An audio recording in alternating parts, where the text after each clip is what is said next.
কালকে round of 16-এ France versus Paraguay মুখোমুখি হয়েছিল। আমি আগের ভিডিওগুলোতে বলেছিলাম যে ভেবেছিলাম ফ্রান্স হয়তো এই ম্যাচটাতে প্যারাগুয়েকে অনেকগুলো গোল মারবে, বাট সেটা হয়নি। কিলিয়ান এমবাপের একমাত্র পেনাল্টি গোল থেকে কিন্তু ফ্রান্স 1-0 গোলে প্যারাগুয়েকে হারিয়ে দিয়েছে। আর কিলিয়ান এমবাপে কারেন্ট ওয়ার্ল্ড কাপে এই মুহূর্তে জয়েন্ট টপ স্কোরার মেসির সাথে, দুজনের কিন্তু 7টা করে গোল। আর ওয়ার্ল্ড কাপে কিন্তু অল টাইম টপ স্কোরারের রেকর্ডে সেখানে একটা মাত্র গোলের মেসির থেকে পিছিয়ে আছে কিলিয়ান এমবাপে। আমি আগেও বলেছি কিলিয়ান এমবাপে কিন্তু এই রেকর্ডটা ভেঙে দেবে, কারণ তার কাছে এখন অনেকগুলো ওয়ার্ল্ড কাপ বাকি আছে। কালকের খেলাতে প্যারাগুয়ে কিন্তু ঠিক সেই কাজটাই করছিল যেটা তারা জার্মানির এগেনস্টে করেছিল। একদম শুরু থেকে ডিফেন্স, মানে তাদের 11 জন মিলে পুরো ডিফেন্স করছিল। জার্মানির দিন তারা যে ট্যাকটিক্সটা নিয়েছিল যে পুরো ডিফেন্স করে 120 মিনিট অব্দি নিয়ে গিয়ে ট্রাইব্রেকার ম্যাচটা নিয়ে যাবে, কালকেও কিন্তু ফ্রান্সের সাথে সেই ট্যাকটিক্সটাই নিয়েছিল। সেই সুযোগেই কিন্তু ফ্রান্স কালকে প্রচুর অ্যাটাক করে গোল পাচ্ছিল না, বাট ফ্রান্সের মতো টিমের সাথে এরকম ডিফেন্স করে কিন্তু তুমি আটকাতে পারবে না, সেটাই হয়। ফার্স্ট হাফটা ফ্রান্সকে আটকে দিল, সেকেন্ড হাফে গিয়ে একটা পেনাল্টি হয়, আর সেই পেনাল্টির সময় দিয়ে কিন্তু কিলিয়ান এমবাপে ফ্রান্সকে 1-0 গোলে এগিয়ে দেয়, আর ফ্রান্স কিন্তু নেক্সট রাউন্ডে চলে যায়। প্যারাগুয়ের খেলা নিয়ে আমি বলবো, প্যারাগুয়ের খেলা আমার একদমই পছন্দ হয়নি। আমি জার্মানির দিনই বলেছিলাম একদম বোরিং লেগেছিল খেলাটা।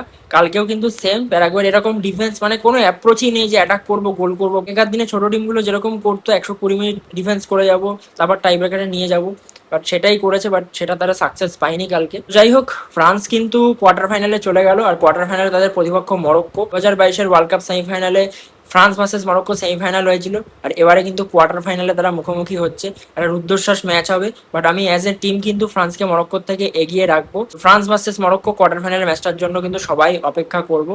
আর আজকে কিন্তু রাতে ব্রাজিল ভার্সেস নরওয়ে। নরওয়ে কিন্তু আনবিটেন, তারা ব্রাজিলের কাছে একবারও হারেনি ওয়ার্ল্ড কাপে। আর দুটো টিমই কিন্তু রাউন্ড অফ 32-তে শেষ মুহূর্তের গোলে রাউন্ড অফ 16-এ এসছে। একটা ভালো ম্যাচ হবে আশা করছি। ভিনিসিয়াস জুনিয়র ভার্সেস হালান্ড কিরকম খেলা হয়, তো ব্রাজিল আর নরওয়ের খেলা দিয়ে কিন্তু সবার নজর থাকবে।